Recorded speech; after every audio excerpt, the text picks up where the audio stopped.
Hello everyone, my name's Kitetsu and welcome back to my channel. So this is part of my ongoing series where I am looking at the model ranges for all of the factions for Age of Sigmar. At the moment I'm kind of planning to do all of them, but I guess we'll see how that goes. Yesterday I did Idoneth Deepkin, the day before I did the Ossiarch Bone Reapers, and today I'm going to be looking at the Slaves to Darkness. Now this is another faction I've really wanted to react to ever since they announced the incredible start collecting set that this range of models has. Now I'm going to be doing this video a little bit different to the last two, and that's purely because the range of figures for Slaves to Darkness is enormous. If you go through all of these different armies, 16, 20, 17, 17, 18 for the Sylvaneth, then you get to Slaves to Darkness and there are 50. So with that many models in a single range, and with some of them being slightly older models, what I'm going to do is I'm going to pick my highlights and the ones that I particularly want to talk about. Obviously with this being 2020 you'll get a good idea of what the range of figures is as we stand at the moment, but yeah, I'm not going to talk about every single model. I just don't think anybody would stick around to watch that video. It would be so long. Now the other thing I want to say is with my last two videos I've ranked every model according to like amazing,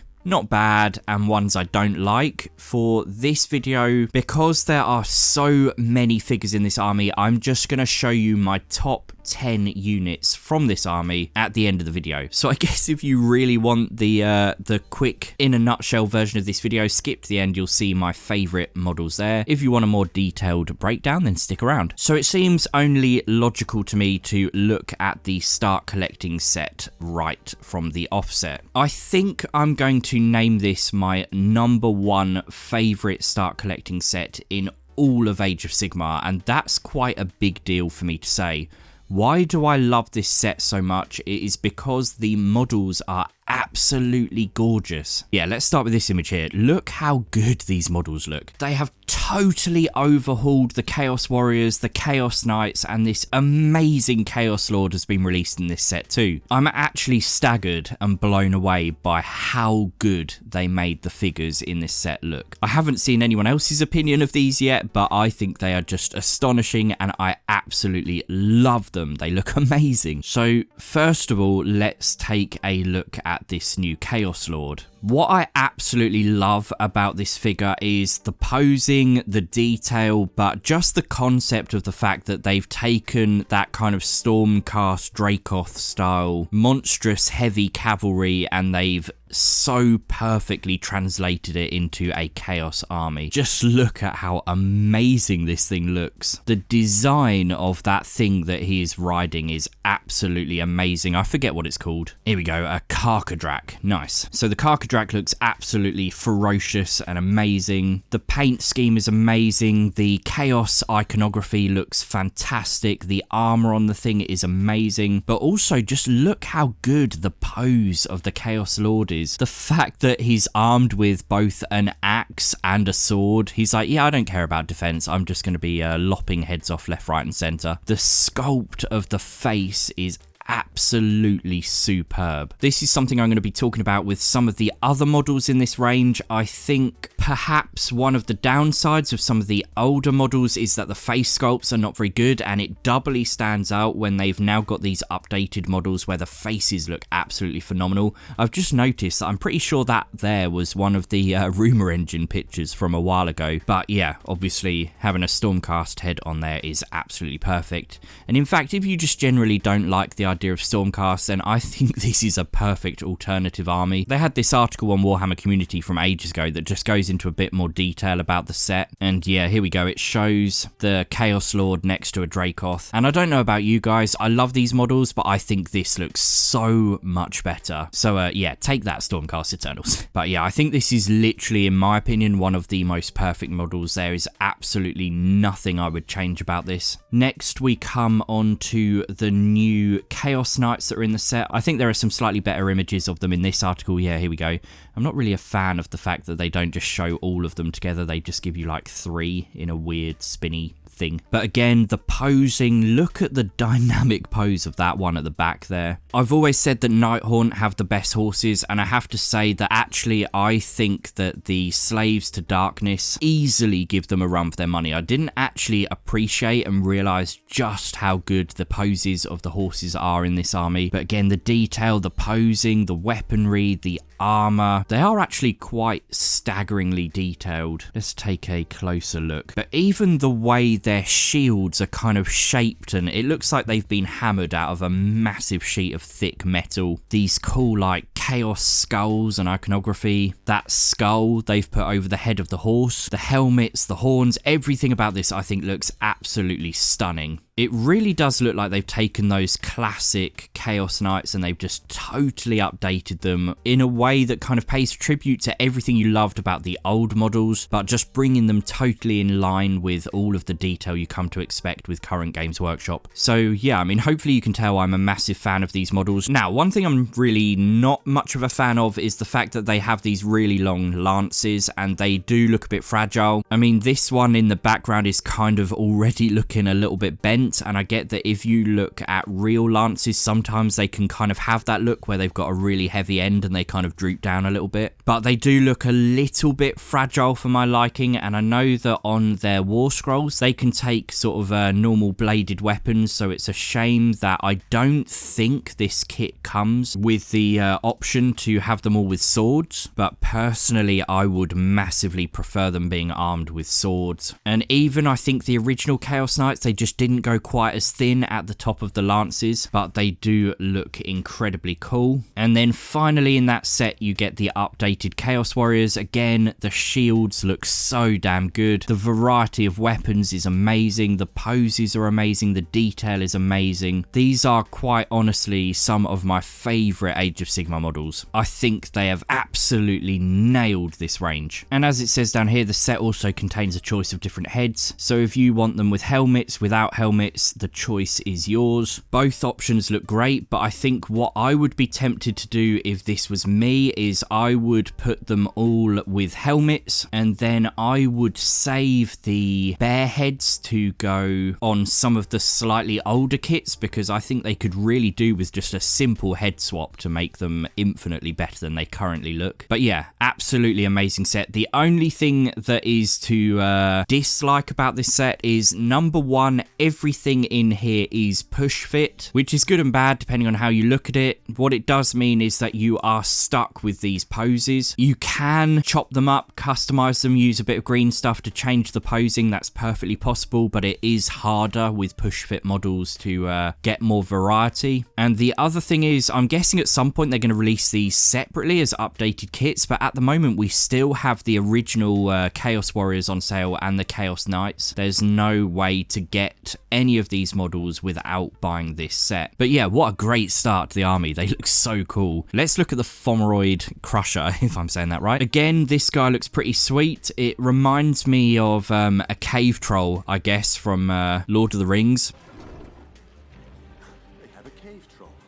It's definitely more in line, I'd say, with traditional fantasy, but then they've kind of added the Age of Sigmar twist that instead of having like weapons, hammers, spears, they've just picked up whatever they can find around the battlefield, whether it's using their bare fists or punching people with rocks. This kind of really reminds me in a way of God of War, the video game, if you've ever played that, having weapons kind of chained to the wrists. But actually, again, I love the fact there are different build options. I think of these two versions, I actually prefer this version with the chains, but loads of nice details. I love the helmet on the back there. It's actually quite a stunning model. I'm pretty sure this was, yeah, look, it was a Warcry model initially, but there is absolutely no reason why you would not want something that looks this good in your Slaves to Darkness army. That's one thing I have to say about Slaves to Darkness. They have seriously benefited from Warcry at the moment, which has added so much variety. Next, we've you've got this kind of sphinx-like thing, the Mind Stealer. It's an incredibly detailed model. I love what they've done with the face and the horns. I like the fact they haven't gone too skinny with the body. It's quite a chunky model. Does it look a bit awkward having a really long neck? I mean, yes, but obviously that's what they've gone for. It reminds me a little bit of a sloth. If you've ever looked closely, they have more vertebrae in their neck than most animals do. But yeah, it's a nice model. I think it's one that I personally wouldn't take in my own Slaves to Darkness army. I would far rather take this guy, the Fomeroid Crusher. I tend to go with menacing and powerful looking things rather than elegant and dainty, which brings me perfectly onto this Ogroid. Again, if this isn't one of my favourite models of all time, I don't know what is. It looks absolutely fantastic.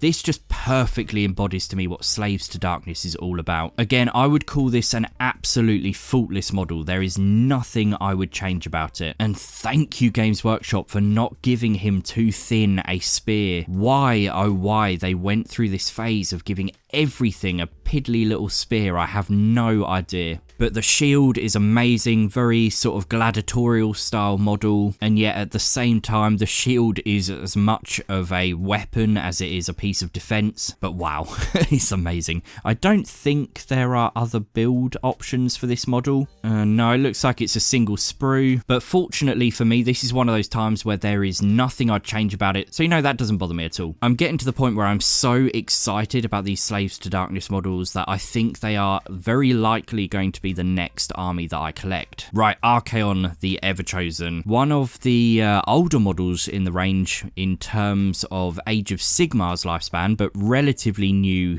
compared to some of the older models on here. Now, this model, you have to see it in person to quite believe how astonishing this thing is. I recommend going to your local Games Workshop and seeing if they have one on display. Yeah, you just have to see it to believe it. It is absolutely staggeringly big. The detail is astonishing. This is one of those models that is truly for people who love Age of Sigmar and love Warhammer. Every last centimetre of this model is crammed with detail, and it looks every bit as ferocious as his reputation would suggest in the storyline. Archaon is not a general who's going to lead from the back. He is someone who is going to be right at the front of his army, tearing into things. There are very few things in the game that can really stand up to him, and with that comes an enormous, I think he's 800 points. He's really expensive, but wow, what an amazing model. And again, it's one of those models where the more you look at it, the more details you pick out of it. So for example, if you look closely at his shield, which you can't actually see in any of these pictures that clearly, here we go. You've got the marks of all the chaos gods on them. The 3 heads of Dorgar, his mount, are the heads of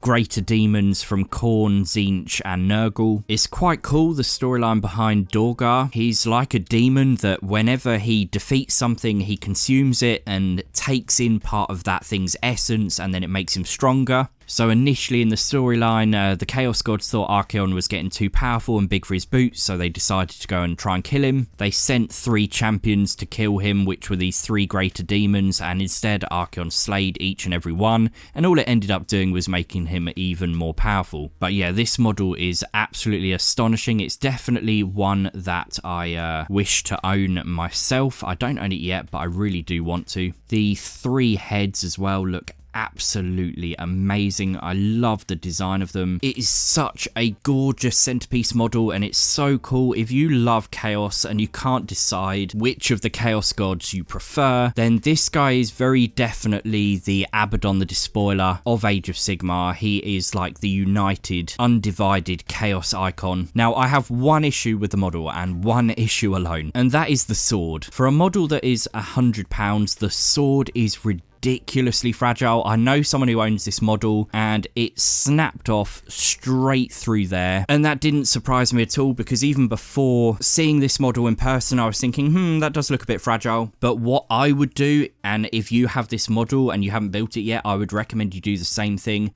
When I eventually get this model, I'm going to fill that hole there with green stuff. By the time you've done that, it will be incredibly solid, and I would find it highly unlikely you would break it. The bottom of the hilt is also very thin and fragile. And I think, is there a closer picture? Yes, some of these bits of his tail are a little bit fragile, but not too bad. But yep, an absolutely incredible model. Right, some of these things I'm going to very quickly react to. The Chaos Warriors Regiment, these are the classic older models. So in my opinion, I think they have been infinitely superseded by the new models. And I'm wondering if these are eventually going to go off sale as they bring out a standalone Chaos Warriors kit. That seems highly likely to me. I would also expect the updated version to not be push fit, but I guess we'll wait and see. Now these models, they do have their own charm. There's certainly nothing wrong with them. They're great models. They've been around for ages and they really do have the classic Warhammer fantasy vibe to them. But yeah, I would say they definitely need to be updated. I know some people are probably going to say they actually prefer these versions to these, but that's just a matter of preference. But yeah, the same goes for, do we have them? Here we go, the Chaos Knights. These are the older versions of them. Again, there's nothing particularly wrong with them. They're perfectly fine models. And there's something about the design of these really stocky horses that I actually really like. Somehow they remind me almost a little bit of a Skaven Warp Fiend. So they're still a nice kit. And I think if they do take them off sale, it will end up being a little bit of a shame. And here we go. Here's what I was talking about the halberds and spears that these knights have are a little bit thicker and sturdier. And that's pretty neat. I do love the chaos eye holes for the horses and the different designs of the shield. But a great kit that probably needs updating. Now, the Chaos Marauders, on the other hand, I actually think this kit is amazing. I love it. I didn't realise quite how good these look. I think the way they've painted these doesn't necessarily fit with the other models when you're scrolling through the web store. But when you look at these horses from the side, just look at how amazing that design is. This is what I mean by saying Slave to Darkness have definitely got some of the best horses.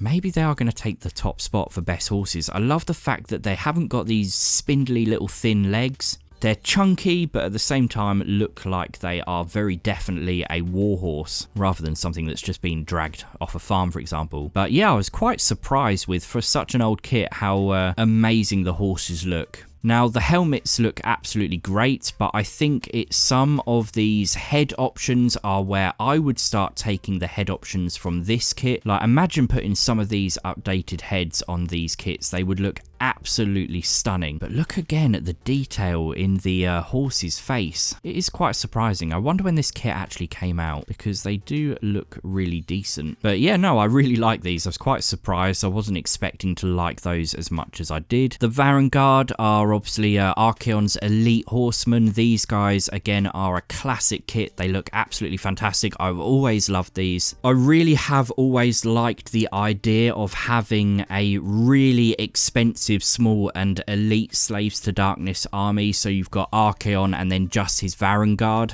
Yeah, 3 of these models is 300 points. So essentially what you are looking at is an army where each individual warrior is actually essentially a Chaos Lord. But I think that's an incredibly cool concept. But look how evil these things look. They look absolutely amazing. They perfectly fit the theme of a range of super elite Chaos Warriors who found favour with Archaon. I mean, to be part of his Varanguard, you would have to be something pretty special. You've got a culture in Chaos where everyone is constantly trying to rise to the top, and these are the guys who've succeeded. So yeah, there's something special. They're actually fairly massive models, £20 each. I think 3 for £60. Yeah, 3 for £60, so about £20 each. I mean, it's pricey, but it's in line with say something like this. I think they work out to be £20 each as well. And yeah, I think they look amazing, especially this guy. Look how cool he looks, and the pose, everything about them, the heavy armor, absolutely fantastic models that I love. So right, I'm going to skip over some other things. Chaos Sorcerer Lords, absolutely fantastic model, nothing there to complain about. Right, this is one of those units that I'm not actually actually really sure about. I was really excited when they released the Darkoath War Queen, one of my absolute favourite models in the entire range, and it led to all this speculation that there was going to be a kind of Darkoath army list released, and this is what we ended up getting. I'm still not sure if they're going to do anything further with the Darkoath idea, but yeah, basically they are kind of chaos barbarian style units. Now, the issue I have with these models is I think the leader looks absolutely fantastic, but I think some of the other models just end up looking a little bit goofy. Like, look at this. This is amazing. Love that. Nothing wrong with this model at all. She definitely looks like she means business. Her shamanistic little staff looks great. The pose is fantastic. The detail, the sculpting. This panther looking thing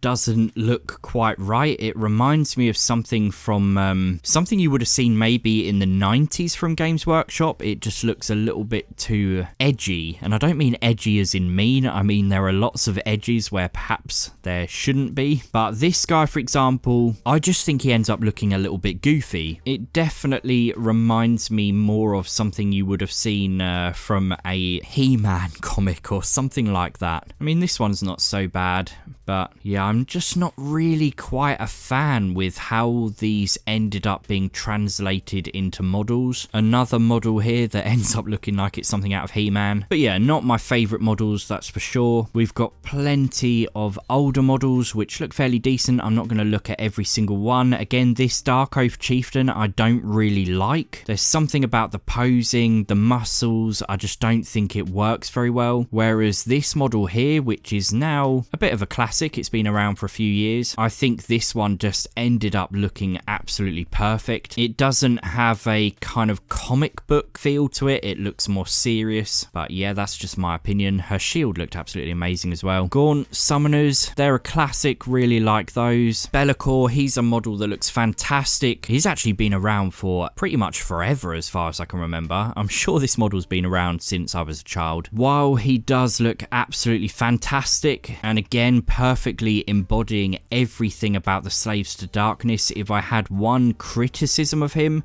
it's that he is a fine cast model, so he's going to be made of resin. Personally, I would far prefer him to be a multi-part plastic kit, but hey, he does look really cool. Chaos Spawn, these are definitely starting to show their age by now. I mean, look at this guy, clearly needs updating. We've got our Demon Prince model, that's perfectly decent. Chaos Chosen, these are fairly dated models by now that I think need to be updated. Now, I'm not going to talk about all of these different Warcry bands at the moment. I feel like really you could do a video on each one individually, but essentially what they've done is they've taken the warbands like this one here, they've taken the cards out, added in a few extra models, so like in this case you end up with, is it 16 of them? Yeah, 16 miniatures, and that way you've got these really exciting and cool new units that you can include in your Slaves to Darkness army. It's a really great idea, I love it. For me, thematically, I think the Spire Tyrants are the best by far. These are 9 of my absolute favourite models, and I think this is where I feel like there's almost a little bit of a clash between the Godsworn Hunt, the Spire Tyrants, and the Untamed Beasts. They're all very similar, but I would say that of all of those, the Spire Tyrants look absolutely the best by far. I mean, look at the difference between, say, this model here and then look at this model here. It just looks infinitely better. It's more detailed, it's far better posed. Something just does not look right with these. It's almost like they kind of rushed them out, which, seeing as these were originally meant to be part of the underworlds, I'm imagining maybe they did rush them. I'm not really sure, but yeah, these look absolutely fantastic. And the Chaos Dwarf, something I will possibly be talking about in a future video, but so cool. Yeah, a really exciting model. Love it. Just look how amazing these models are. The posing, the design of the shields, the face sculpts are absolutely astonishing. The armor, they look incredible. And I think everything about this unit is something they got right, where this unit kind of ended up getting it pretty much wrong. I don't know what you guys think. I would really like to hear your opinion. Do you think the Godsworn Hunt look a bit goofy and not quite as good? as the Spire Tyrants. But thematically, also the Godsworn Hunt seem very similar to the Untamed Beasts, but somehow these ended up looking a little bit less He-Man and a little bit more intimidating. But yeah, great models all the same.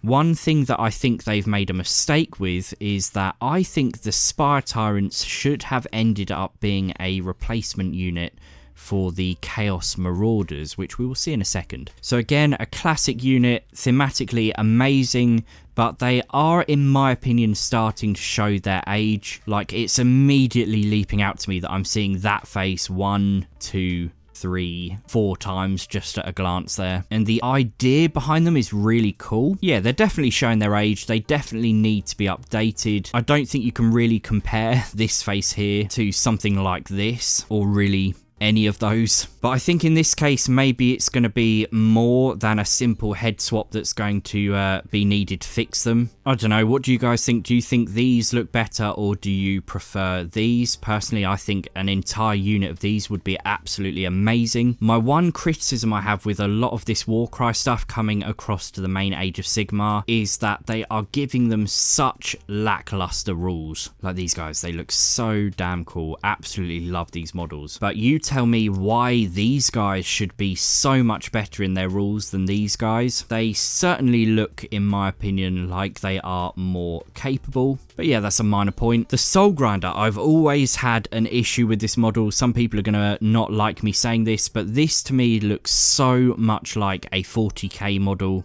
It looks far too robotic. I don't think this should even be in the range for Age of Sigmar. I like the idea behind it, but to me, it just totally does not work. 40k demons, absolutely. Age of Sigmar demons, not really. The Slaughter Brute and the Vortex Beast, I particularly like the Vortex Beast. This is a pretty amazing model. It looks to me a little bit like something you would find in a Tzeentch army, possibly because of the way they painted this. I feel like this used to be a Tzeentch model. Oh yeah, here we go. There's a Thousand Suns model next to it. But yeah, it certainly looks very cool. And I think other than we've got some Gaunt Summoners, we've got the Chariots, the Manticore. Yeah, we're pretty much at the end of what I wanted to talk about. Again, the Chaos Chariots and the Gore Beast Chariots, they're a classic model. This used to be in the original Slaves to Darkness Start Collecting box. I think it's definitely starting to show its age. There's nothing particularly wrong with it, but it does look a little bit dated now. Maybe the same with this one. It looks perhaps less dated, but I'm not sure I like the design of the Manticore's head. And if I had to choose between having, say, that in my army and having this, there would be literally no comparison. I prefer this infinitely. But yeah, that leaves us with the Chaos War Shrine, which I will briefly take a look at. It's detailed. It features quite a bit in the battle tome. There are a few pictures of this I remember seeing. Personally, I'm not really a fan of this. It just doesn't look very visually balanced and appealing. I guess I kind of like the idea behind it, but just not the translation. I guess the more I'm looking at it, the more I am seeing possibilities for conversions and, you know, take this guy off the front, put someone else on there, and you could end up making this look fairly cool because there's plenty of detail here and there's absolutely nothing wrong with the sculpts. I really want to see someone now swap this for one of the Manticores or something. That would look insane. But yeah, that's pretty much it for looking through the models. All I wanted to do was finish up by having my top 10 favourite models of the entire range on one image, so you can see what my thoughts on my favourite models are. Maybe they're a little bit boring to some people. They're kind of the obvious choice, but we've got the new Chaos Lord, the brand new Chaos Knights, the Chaos Warriors, so all of these things here are from that new Start Collecting set. The Spire Tyrants I think look absolutely amazing, and in the battle tome there are pictures of these amongst the rest of the range and they fit in so well. They really are wasting the potential of these incredible models in Age of Sigmar. I'm sure in Warcry they'll be absolutely amazing, but they're such good models, they need to do something with them in Age of Sigmar too. The Varanguard, absolutely love them. The Darkoath War Queen, she's a classic model, and actually she looks surprisingly good if you include her as kind of like a leader for the unit of these guys. Again, I think that was in the battle tome. They had her pictured right next to them and it just worked so well. And seeing as there are 9 of these people, she'd make a perfect 10th model to go in there. The Chaos Marauders look fantastic, and I definitely think a simple head swap would fix them. If not, keep the helmets on. Those still look great anyway. The Manticore and whatever this thing's called, I've forgotten already. They look absolutely fantastic, especially the other build version of this thing. Archaon is just absolutely stunning. What more can you say? And yeah, this Chaos Lord I think might... And yeah, this Chaos Lord at the moment is possibly my favourite model in all of Age of Sigmar. I'm sure if I go and look up some of my Gloomspite gits, I'll probably change my mind quite quickly. But at the moment, I'm fairly confident in saying that he looks absolutely astonishingly good. So yeah, this is going to form the basis of my Slaves to Darkness army. I'd love to know down below what your thoughts are. What are your favourite Slaves to Darkness models? What do you think of the model range at the moment? I think they definitely need to cut out some of the older models and update them with the new ones. We definitely need these kits available separately, but you know, as actual proper multi-part models. I definitely wouldn't complain at a different weapon option for the knights so that they're less fragile. You know, I'm not going to be worried about whether these axes are going to break, whereas I definitely am with the ends of these lances. Is there anything missing? Maybe some artillery and perhaps archer units. And they're actually doing pretty well for monstrous creatures, so, you know, it wouldn't hurt to have more, but I'm actually quite happy with that. Maybe a cavalry unit like this. That would be pretty cool. I mean, they've got fairly insane cavalry options as it is. But yeah, overall, a super cool faction. Let me know in the comments down below which faction you want me to see talk about next. Don't forget to like the video, don't forget to subscribe, and I'll see you all really soon.